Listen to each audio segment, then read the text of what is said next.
The sterile, blindingly bright fluorescent lights of the municipal courthouse lobby illuminated a scene of absolute, horrifying disrespect. The air smelled strongly of cheap floor polish and stale coffee. It was a Tuesday afternoon, and the massive government building was filled with civilians waiting to pay fines or file paperwork. Standing quietly near the front reception desk was Dion. Dion was a 74-year-old black man with a posture as straight as an arrow and a face deeply lined with decades of quiet wisdom. He wore a simple, neatly pressed olive green jacket over a collared shirt, but resting heavily against his chest, suspended by a pristine light blue ribbon with 13 white stars, was the absolute highest military decoration in the United States. It was the Congressional Medal of Honor. Dion was attending a special civic ceremony later that afternoon, proudly wearing the immense weight of his heroic past. But the quiet dignity of this elderly veteran was about to be violently shattered by a man who had absolutely no idea what he was looking at. Standing just inches away, pointing a thick finger directly at Dion's chest, was Officer Blaine. Blaine was a 32-year-old white police officer, assigned to courthouse security. A sickeningly arrogant, deeply mocking smirk was plastered across Blaine's face as he openly laughed at the elderly black man. Blaine had completely convinced himself that this quiet senior citizen was a fraud, a con artist trying to score free parking or civic praise. He looked at a black man wearing the nation's highest honor, and his deeply rooted prejudice instantly told him it was impossible. He decided right then and there to publicly humiliate Dion, entirely unaware that his horrific arrogance was about to cost him absolutely everything. The Pentagon would later refer to this exact interaction as a 340,000 mistake. Have you ever had your deepest sacrifices and your hardest-earned achievements completely mocked by someone who was vastly inferior to you? Drop your story in the comments below because I read every single one of them, and exposing these arrogant bullies is the only way we can force them out of power. To truly understand the intense psychological and legal avalanche that is about to crush this arrogant police officer, we must dive deeply into the lives of the people standing in this lobby. Let us start with Dion. At 74 years old, Dion is an absolute living legend. He served in the United States Army during one of the most brutal conflicts in modern history, more than 50 years ago, in the suffocating, terrifying jungles of Vietnam. Dion single-handedly saved the lives of 14 men in his platoon. He charged directly into enemy fire, carrying his wounded brothers to safety while sustaining multiple devastating injuries himself. He was awarded the Medal of Honor by the President of the United States for his unimaginable gallantry. But Dion is not a man who brags. He is deeply humble, carrying the horrific memories of war with a quiet, stoic grace. However, as a black man who grew up in the Jim Crow era, Dion also knows that his heroic service did not shield him from the racism of his own country. He knows intimately that there are people who will always look at his skin color before they ever look at his character. He has spent his entire life maintaining absolute emotional discipline, refusing to let the ignorance of small-minded men break his spirit. Today, his beloved wife Imani was parking their car outside. Dion had stepped into the lobby to get out of the cold, expecting a completely peaceful afternoon. Standing directly in front of him, radiating a deeply toxic aura of unearned authority, is Officer Blaine. Blaine is 32 years old, a man who has never spent a single day of his life in a military uniform.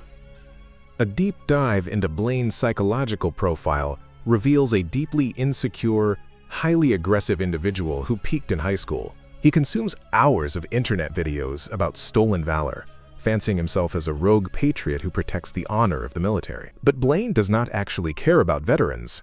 He cares about asserting his own dominance. He uses his police badge as a blunt weapon to bully vulnerable people and stroke his own fragile ego. When implicit bias mixes with a terrifying lack of historical education and a police uniform, it creates a highly dangerous predator.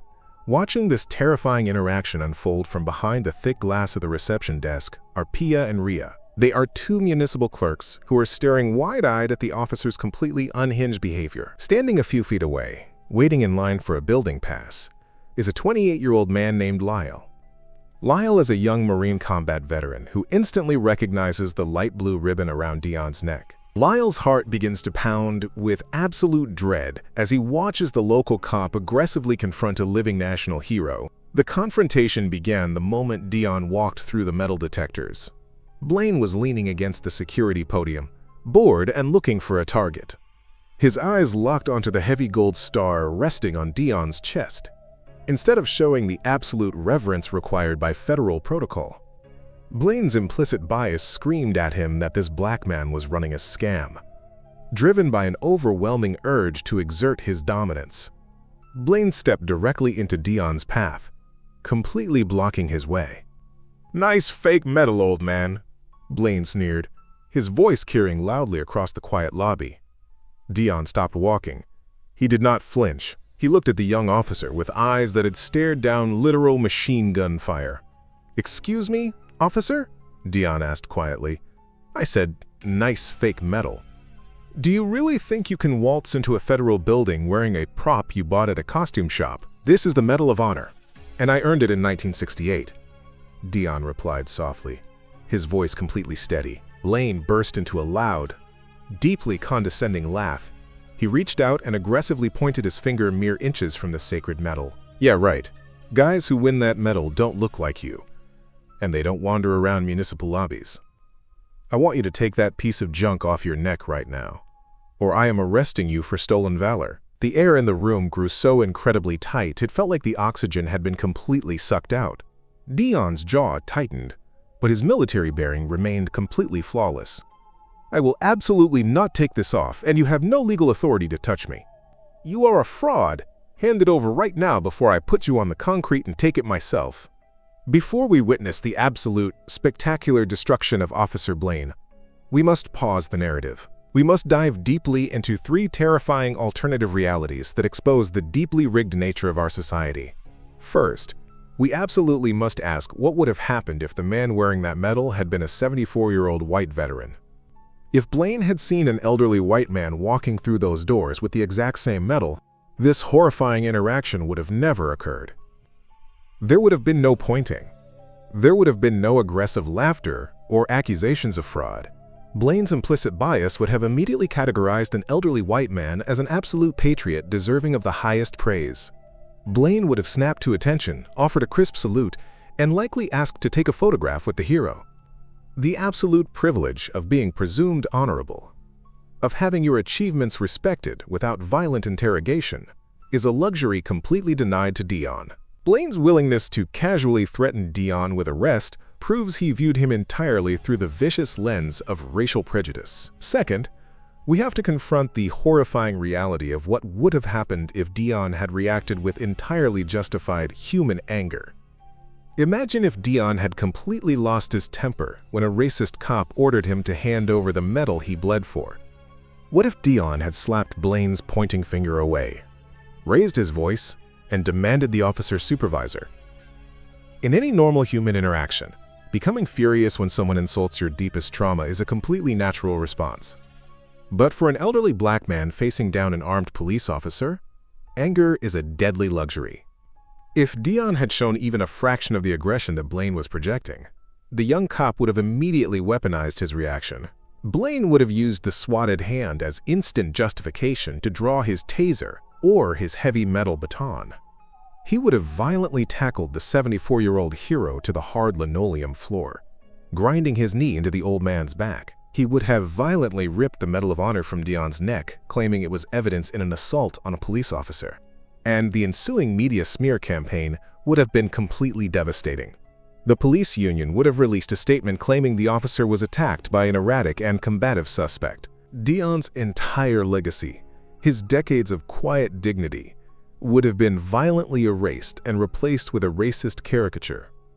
He knew this terrifying reality intimately, which is exactly why his composure remained completely unbreakable. Third, and perhaps most chilling of all, we have to look at the legal nightmare that would have unfolded if there were no witnesses. What if the lobby had been completely empty, and it was just the rogue cop and the elderly minority veteran? This is the darkest, most terrifying reality of the American justice system. Without witnesses like Lyle or the clerks, this encounter becomes a simple game of he said, she said. And in a local municipal court, the man wearing the blue uniform almost always wins.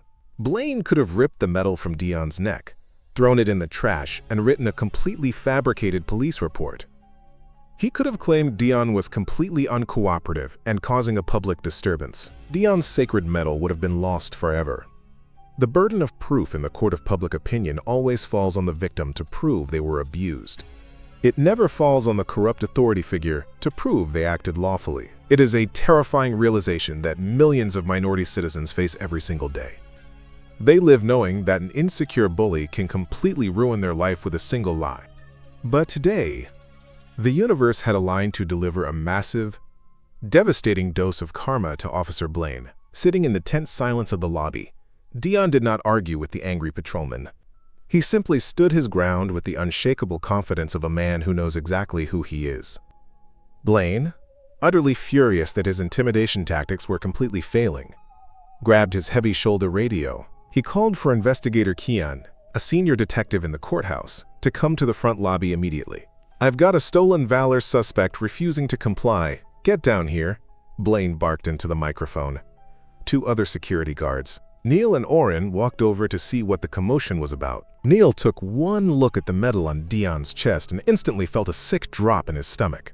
"Blaine, are you sure about this?" Neil whispered nervously. "I am completely sure. Look at him. There is no way this guy is a real hero," Blaine snapped loudly. Investigator Kian came marching out of the elevator. Kian was a sharp, meticulously detailed 45-year-old detective wearing a dark suit. He approached the scene, taking in the aggressive posture of his officer and the absolute stillness of the elderly man. Before Kian could even ask a question, Lyle, the young Marine veteran waiting in line, stepped completely out of the queue. Lyle walked directly up to Dion, snapped his boots together, and delivered a completely flawless, razor-sharp military salute. "Good afternoon, sir. It is an absolute honor to be in your presence," Lyle said, his voice trembling with profound respect. Blaine rolled his eyes, scoffing loudly. "Oh, give me a break. He fooled you too, kid," Blaine mocked. Investigator Kian completely ignored Blaine and looked directly at Dion. "Sir, my officer believes you are wearing an unearned decoration. May I please have your name?" Kian asked firmly but politely. Dion reached into his pocket and handed Kian his official Department of Veterans Affairs identification card. Kian looked at the name. He then pulled out his encrypted smartphone and logged into the federal database that cross-references high-level military honors. The lobby was completely dead silent. Pia and Ria held their breath behind the glass. Dion's wife, Imani, walked through the front doors just in time to see the police surrounding her husband. She did not panic, because she had seen men try to break her husband for over 50 years, and they had all failed. Investigator Kian stared at the screen of his phone. His eyes widened in absolute, unadulterated horror. He scrolled down, reading the official federal citation, looking at the black and white photograph from 1968. The photograph on the screen perfectly matched the proud, dignified face of the man standing right in front of him. Kian slowly lowered his phone. He turned his head to look at Officer Blaine. If looks could physically kill, Blaine would have dropped dead onto the linoleum floor right then and there. "Blaine, step away from him. Right now," Kian ordered, his voice a terrifyingly quiet whisper. "What? Did you get the confirmation? Is he going in cuffs?" Blaine asked, still entirely clueless. Before Kian could completely rip his officer apart, the front doors of the lobby swung open again. A tall, imposing white man in a perfectly tailored dark suit walked into the building. It was Ewing. Ewing was a high-ranking official from the Pentagon, the regional liaison for veteran affairs. He had come to the municipal building specifically to escort Dion to the civic ceremony. Ewing walked up to the scene, his sharp eyes instantly taking in the police presence surrounding his VIP guest. "Dion, my friend, is everything all right here?" Ewing asked, completely ignoring the police officers. Dion smiled softly, placing a gentle hand on his wife Imani's shoulder as she stepped to his side. "This young officer seems to think my medal is a costume prop." "Ewing," Dion replied calmly. Ewing stopped dead in his tracks. He turned his piercing gaze onto Officer Blaine. "You attempted to detain a recipient of the Congressional Medal of Honor?" Ewing asked, his voice echoing with absolute authority. "You completely fabricated a stolen valor charge against a man who bled for this country?" The heavy, crushing weight of reality finally crashed down onto Blaine's completely empty head. The arrogant smirk vanished from his pale face in an absolute instant. His throat felt completely swollen shut as he stared at the Pentagon official. He realized in a split second that he had not just harassed a civilian. He had publicly humiliated a federally protected national hero in front of a massive crowd of witnesses. Investigator Kian stepped entirely into Blaine's personal space. "Give me your badge and your gun belt right now," Kian commanded. "You are completely suspended pending a massive internal investigation. Do not say a single word." Blaine began to hyperventilate. Tears of absolute panic formed in his eyes as he unclipped his heavy-duty belt and handed it over to his superior. He was forced to unpin his shiny silver badge in front of the entire lobby. The humiliation was absolute, and it was entirely deserved. But the nightmare for Blaine was only just beginning. The Pentagon official immediately contacted the Department of Justice regarding the egregious civil rights violation. Because Blaine had actively restricted Dion's movement under color of law based on explicit racial profiling, it became a massive federal issue. The city panicked. To avoid a catastrophic and highly public federal lawsuit, the municipal government immediately settled out of court. They paid exactly $340,000 directly to a veteran charity of Dion's choosing. But the cost to Blaine was entirely personal and totally devastating. He was officially fired from the police department for gross misconduct and explicit bias. Because he was terminated for cause, he permanently lost access to his accumulated pension. He was placed on the Brady list, ensuring that no other law enforcement agency in the entire country would ever hire him again. His life was entirely destroyed, bankrupted and publicly disgraced, all because he could not fathom a black man being a true American hero. Dion, however, never raised his voice in triumph. He simply adjusted his collar, took Imani's hand, and walked out of the building with Ewing to attend his ceremony. He did not gloat. He simply let his unshakable character and the immense power of the truth completely destroy the man who tried to break him. This story is a profoundly powerful reminder of the absolute terrifying reality of unchecked ignorance and prejudice. A badge does not make a person honorable, and unearned authority always breeds absolute corruption. It forces us to confront the deeply uncomfortable truth about our society. For every corrupt cop caught acting like a tyrant, there are thousands more operating in the dark, destroying lives without consequence. But this story also shows us that true power does not roar. True power does not need to scream or threaten or bully people in a public lobby. True power is cold, calculated, perfectly disciplined, and always waiting for the exact right moment to strike. See you in the next one.